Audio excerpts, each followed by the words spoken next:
Why is the problem of the damage we cause to our environment so difficult to solve? First, when we talk about the planet and our environment, we're talking about the health of the surface of our planet relative to our capacity to exist on it. And when we speak of time, and whether the environment can heal itself fast enough, that measure of time is also relative to us. The Earth, after all, is really just a large rock with some life scattered around the surface of it like a thin film. The crust of the Earth makes up less than 1% of the planet. Given a large enough amount of time, regardless of how much humanity attempts to make Earth habitable for life, within a billion years it'll get so hot that all the oceans will have dried up. And a couple of billion years after that, the Earth is likely going to be swallowed up by the sun.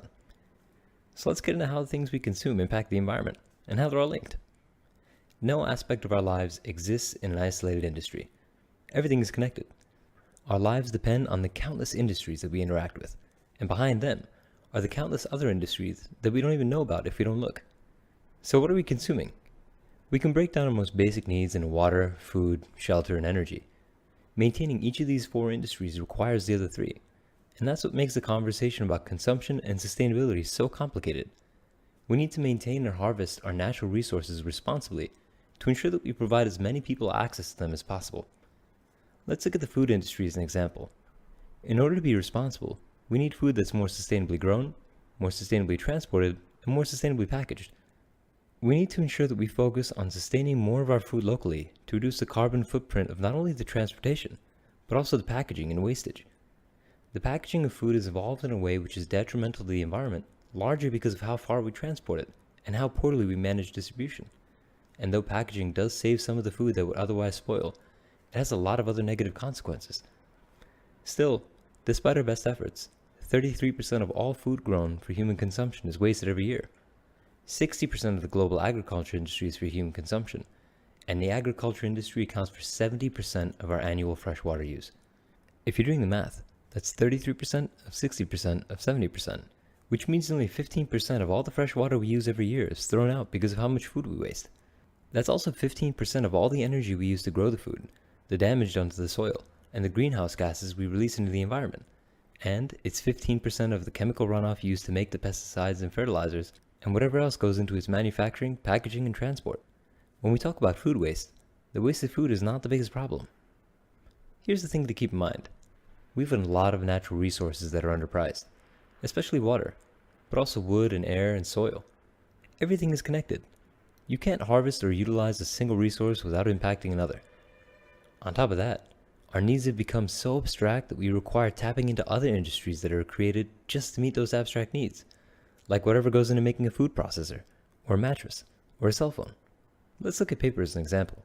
If your process for harvesting wood uses gasoline, then aside from the emissions of burning gasoline, that means you're depending on the petroleum industry to make the gasoline, and the petroleum industry uses a lot of water and pollutes the air and soil with all the chemicals it can't utilize. But chopping down trees also requires tools and automobiles, and tires and chains, and countless other industries. Then you take it to a factory which requires metal, glass, electricity, food, light bulbs, screws, and whatever else.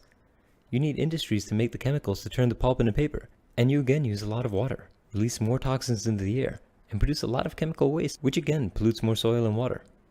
But obviously paper isn't the problem. It's one of an endless number of industries we consume from on a daily basis.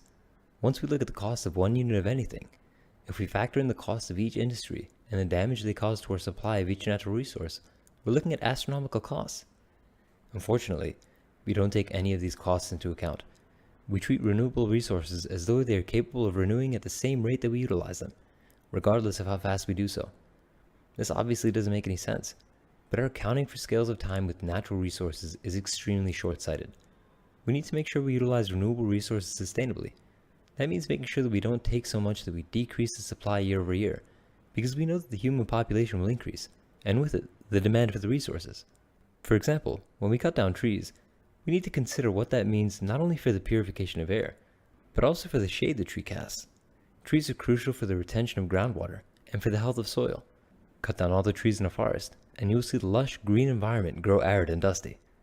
In the last 100 years, we've seen a lot of major cities drying out due to air pollution and logging. Major cities that are in serious danger of running out of water. That's why we need to start looking at actual costs in the long term instead of immediate ones. Everything has a price on it. But that's not the fault of corporations. Everybody is doing what they need to do to be able to afford to live. maybe send their kids to school. We need to start holding our corporations and governments accountable, and maybe start thinking about what we consume, and what it takes to make it. It's important to consider the value we place on things that demand the most of our environment, and hold our governments accountable for preserving our resources. We can start living sustainably by making the right choices. Every dollar we spend is a vote. We just have to vote wisely.